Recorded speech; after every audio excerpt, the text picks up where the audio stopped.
শিয়ালদার হাসনাবাদ লাইনে বসিরহাট স্টেশনে 2 নম্বর প্ল্যাটফর্মের উপর দিয়ে দ্রুত গতিতে ছুটে চলেছে বুলেট ট্রেন। হ্যাঁ, ঠিকই শুনেছেন, এমন একটি ছবি ভাইরাল হয়েছে। বসিরহাট মহকুমার শিয়ালদা হাসনাবাদ রেলপথের ব্যস্ত বসিরহাট স্টেশন। হঠাৎ করে সোশ্যাল মিডিয়াতে ছড়িয়ে পড়ল এক চাঞ্চল্যকর ভিডিও। দেখা যাচ্ছে স্টেশনের 2 নম্বর প্ল্যাটফর্মে প্রবেশ করছে এক ছকছকে বুলেট ট্রেন। উল্টো দিকের প্ল্যাটফর্মে যাত্রীরা দৌড়ে এগিয়ে যাচ্ছেন সেই ট্রেন ধরতে। মাত্র 7 সেকেন্ডের এই ভিডিও ঝড় তুলেছে সোশ্যাল মিডিয়া প্ল্যাটফর্মে। বিভিন্ন প্রান্তে ভিডিওটি ভাইরাল হওয়ার পর রীতিমতো প্রশ্ন উঠছে, যেখানে এখনো এসি ট্রেনের দেখা নেই সেখানে হঠাৎ বুলেট ট্রেন কিভাবে? পরে জানা যায় এটি আসলে কৃত্রিম বুদ্ধিমত্তা।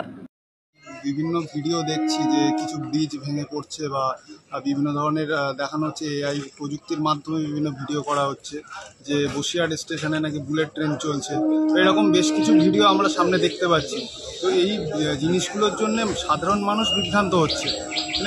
এটা প্রচুর মানুষকে হয়তো অনেক রকম সমস্যা হতে পারে, অনেকে ভুল বুঝতে পারে। তো এই জায়গাটা থেকে আমরা চাই যে পুলিশে আইনানুগ কিছু ব্যবস্থা গ্রহণ করুক, যাতে এই ধরনের কাজগুলো কেউ না করতে পারে বা ভুল সংবাদ যাতে না ছড়ায়। আর কৃত্রিম বুদ্ধিমত্তার সাহায্যে তৈরি করা হয়েছে ভিডিওটি।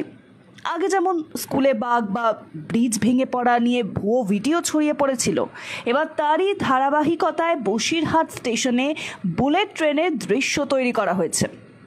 এই ভুয়ো ভিডিও দেখে অনেক যাত্রী হতবাক।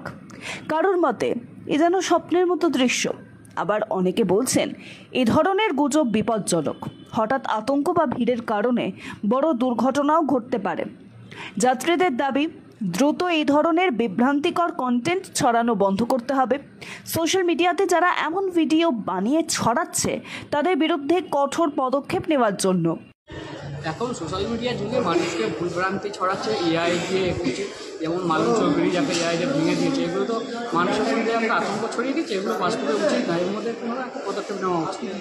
রেল পুলিশও সতর্ক করছে যে কোনো তথ্য বা ছবি শেয়ার করার আগে সত্যতা যাচাই করা জরুরি, কারণ বিনোদনের নামে ছড়ানো গুজব ভবিষ্যতে বিপদের কারণ হয়ে দাঁড়াতে পারে।